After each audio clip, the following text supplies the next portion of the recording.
Bismillahirrahmanirrahim. Assalamualaikum warahmatullahi wabarakatuh. Anak bu guru semuanya, gimana pada sehat aja kan di rumah? Baiklah, untuk hari kedua kita belajar di rumah ini, kita akan belajar tentang tokoh pada teks fiksi. Pelajarannya bahasa Indonesia ya. Jadi pengertian dari teks fiksi adalah karangan yang dibuat dari olahan imajinasi pengarang dari cerita tersebut ya. Nah, sedangkan biasanya bahasa tulisan fiksi itu ada yang bermakna denotatif, konotatif, asosiatif, ekspresif, dan sugestif. Nanti pengertiannya silakan dibaca aja ya. Nanti lebih rincinya Bu Guru jelaskan di kelas. Nah, sedangkan jenis-jenis cerita fiksi atau contoh-contohnya yang termasuk cerita fiksi itu ada 9. Nah, untuk penjelasannya di sini ada ya di LKS halaman 12. Dari fabel sendiri itu maksudnya adalah cerita binatang ya. Jadi cerita binatang yang biasanya kita baca misalnya seperti kancil dan juga serigala yang licik, pokoknya tokohnya binatang itu masuknya ke fabel. Kemudian legenda itu biasanya masuk kepada cerita daerah ya, yang tentang asal usul suatu daerah atau suatu tempat, misalnya seperti asal usul Banyuwangi, asal usul Danau Toba, terbentuknya Tangkuban Parahu, dan sebagainya. Kemudian yang ketiga ada cerita mit atau mitos yang biasa kita yang biasanya dipercaya, cerita yang dipercaya oleh masyarakat setempat ya, seperti kisah Nyi Roro Kidul, hikayat Sang Bima, dan lain-lain. Kemudian ada seg, yaitu sebuah cerita yang isinya mengandung unsur sebuah sejarah, misalnya seperti Ciwanara, Rara Jonggrang, Damar Wulan, dan lainnya. Kemudian ada epos, yaitu sebuah cerita kepahlawanan. Nah, biasanya ini cerita tentang pewayangan ya, yaitu cerita Ramayana dan Mahabharata. Kemudian ada juga cerita jenaka. Cerita jenaka ini maksudnya ke cerita humor ya, yaitu sebuah cerita yang menceritakan mengenai kebodohan atau sesuatu yang lucu. Misalnya nih, yang biasanya sering kita baca adalah cerita dari si Kabayan. Kemudian ada juga cerita dari Abu Nawas ya, itu termasuk cerita humor. Kemudian ada juga dongeng ya. Kalau dongeng ini adalah cerita yang tidak benar-benar terjadi, jadi hanya sebuah hayalan belaka ya. Biasanya diciptakan untuk anak-anak yang sifatnya menghibur dan mengandung nilai pendidikan.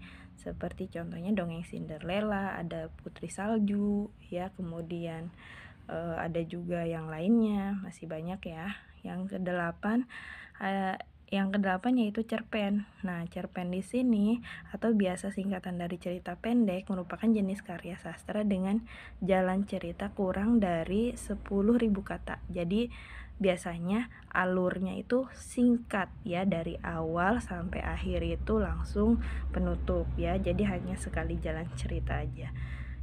Contohnya banyak ya kalau untuk cerpen. Di sini cerpen seperti Tamasya dengan Perahu Bugis karangan Usman dan yang lainnya. Yang ke-9 ada contoh dari teks fiksi ini adalah novel.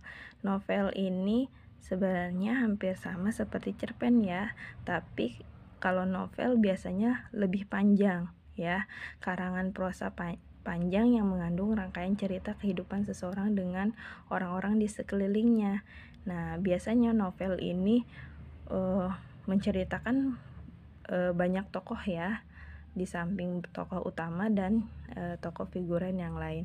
Contohnya novel yang paling terkenal nih sampai difilmkan seperti novel Harry Potter karya J.K. Rowling, atau juga karya anak bangsanya Indonesia, yaitu seperti Laskar Pelangi ya. Kemudian dari novel karangan Asma Nadia juga banyak ya, itu yang berhasil difilmkan dan sebagainya. Oke, sebelum masuk ke inti cerita ya, contoh cerita, kita terlebih dahulu akan bahas tentang tokoh cerita. Tokoh cerita itu apa sih? Tokoh cerita itu adalah para pelaku yang berperan dalam cerita tersebut ya. Entah itu tadi fabel, dongeng, atau cerpen, atau novel ya. Pokoknya para pelakunya itu disebut tokoh cerita. Nah, tokoh cerita juga mempunyai karakter tokoh. Fungsinya untuk apa sih karakter tokoh? Yaitu untuk mewarnai jalannya cerita ya. Nah, karakter tokoh juga sama dengan watak tokoh. Nah, karakter tokoh atau watak tokoh biasanya oleh penulis digambarkan dalam 3 dimensi ya. Ada gambaran melalui keadaan fisik, ada gambaran melalui keadaan psikis, dan gambaran keadaan melalui sosiologis si tokoh tersebut. Nah, kalau fisik itu berkenaan dengan ciri-ciri tubuh si tokoh ya. Misalnya dari rambut, tinggi badan, gemuk ya, postur tubuh dan sebagainya. Kalau psikis itu biasanya berkenaan dengan sifat dan tingkah laku si tokoh ya, sifatnya pemarah kah, baik hati kah, jahat kah, kemudian ceria kah, pemurung kah, pemalu dan sebagainya. Itu merupakan gambaran psikis si tokoh. Kemudian ada sosiologis. Sosiologis ini mengenai keadaan sosialnya si tokoh ya, mulai dari jabatan dia sebagai apa biasanya, kemudian pekerjaannya, agamanya apa ya, itu juga termasuk kepada gambaran sosiologisnya.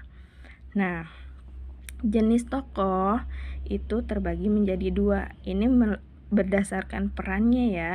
Berdasarkan perannya, jenis tokoh itu ada 2. Ada yang dimaksud dengan tokoh utama dan ada juga tokoh sampingan.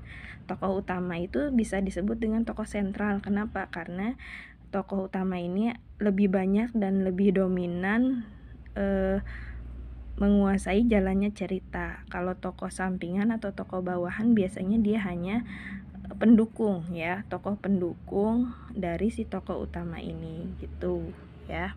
Nah, tadi jenis tokoh itu berdasarkan wataknya ada 3 ya.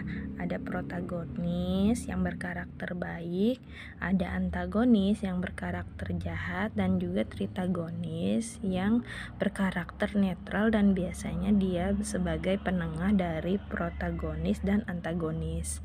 Jadi masih ingat kan ya waktu di tema sebelumnya sudah Bu Guru jelaskan. Jadi mungkin itu aja penjelasan dari Bu Guru, singkat aja, nanti lebih jelasnya kita bahas lagi di kelas kalau udah masuk ya. Dah, pesan Bu Guru selama 2 minggu ini anak Bu Guru tetap belajar, tetap jaga kesehatan, dan juga jangan lupa sholat 5 waktunya tetap dikerjakan ya. Dan ibadah-ibadah lainnya kayak duha, mengaji tetap jalan. Oke anak Bu Guru, Bu Guru tutup. Terima kasih. Wassalamualaikum warahmatullahi wabarakatuh.